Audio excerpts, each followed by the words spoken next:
This is your Weather Extreme video for Sunday, June the 22nd, the first full day of summer. I'm meteorologist Brian Peters. Thanks for tuning in. I did not get any rain at my house yesterday, but we did have a couple of showers that moved close by, enough that I heard thunder, and it actually dropped the temperatures about 4 to 5 degrees at my house there, especially between about 2 and 3, and that just showed up on the temperature trace, but temperatures recovered after those showers moved by. The Skycam images this morning, and there's a look at Birmingham. Got a lot of leftover clouds from the showers that occurred yesterday, which were fairly widespread, but not everybody got rain. And always love the sunrise shot at Decatur. Temperatures across the area generally in the lower 70s, a little bit cooler in the northeast sections, where Fort Payne's showing up at 64, thanks to a little bit of elevation change there. In the upper atmosphere, the upper ridge that has more or less kept showers in check for the last week or so has been suppressed quite a bit. You may remember last weekend I was talking about the 588 contour being all the way up into Chicago, and now the 588 contour is down in East Texas, so quite a bit of change there, and that's going to open the way for some unsettled weather for the next week or so. The weather a little unsettled this morning already. We do have a small area of isolated showers in Lamar, Fayette, and Marion counties, and that was just before 6 a.m. The QPF forecast indicating that we're going to see rain off and on probably for the next several days. Especially looks like maybe Monday and Tuesday might be some of our better days for some precipitation. Storm Prediction Center is outlooking a slight risk area from the Texas and Oklahoma panhandles up into extreme western and northwestern Iowa and into the area of eastern Colorado. On day 2, the slight risk area is much reduced, and primarily due to upslope flow along the eastern part of Colorado, with a small sea text area out in the Ohio River Valley. And then on day 3, there's no specific slight risk area, but we do have a couple of sea text areas. And the tropics remain quiet as that little area of unsettled weather off of the northeast coast of Florida has moved northward.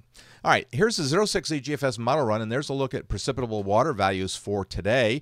And as we noted yesterday, we were expecting a little bit greater, drier intrusion to the northeast. And while we still see a little of that, especially up in the area towards Chattanooga, we do see that precipitable water values remain over 2 inches in the southwest sections. So it looks like maybe that the showers may be a little more numerous across southwest sections. And the GFS surface map projection indicating something along that line. In the upper atmosphere, Monday and Tuesday look like they could be our better days for some precipitation. We see a fairly substantial trough moving through the central U.S., and that trough responsible for a good deal of showers and thunderstorms. And as a result, too, is our precipitable water values. There's no air mass change, so the precipitable water values are staying up there.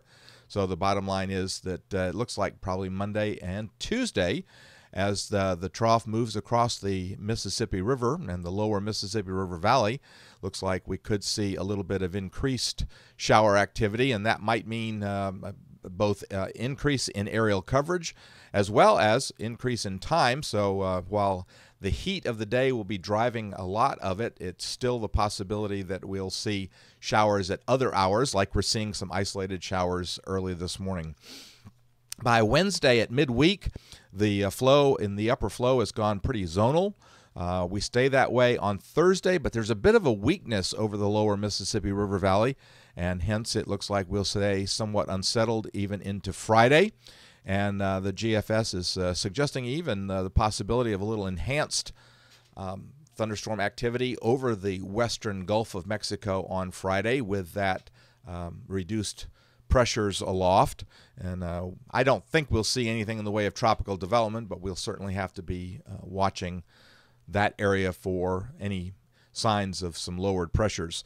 The pressures stay a little bit lower over the western Gulf as we see another little short wave move by on Saturday.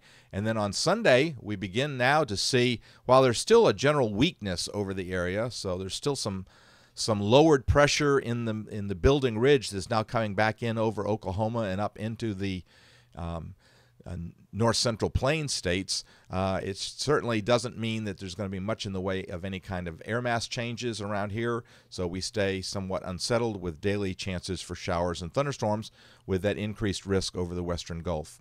Looking out into voodoo country, and we've been advertising this, or the GFS has for the last couple of days, we see that somewhat lowered pressures over the eastern half of the country around the 2nd of July. So as we enter July, doesn't look terribly hot. And then as we get out into July 5th, and this is 324 hours, you can see that we have a distinct trough. And this trough is strong enough that we might actually see a front move into the area. However, fronts are something we just don't see a lot of in June, July, and August. So we'll have to kind of squint at this one and keep our eye on it.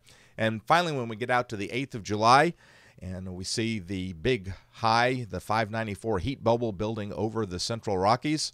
So it looks like a fairly large high-pressure system. So heat is likely to return as we head into around the 8th, 9th, 10th or so of July.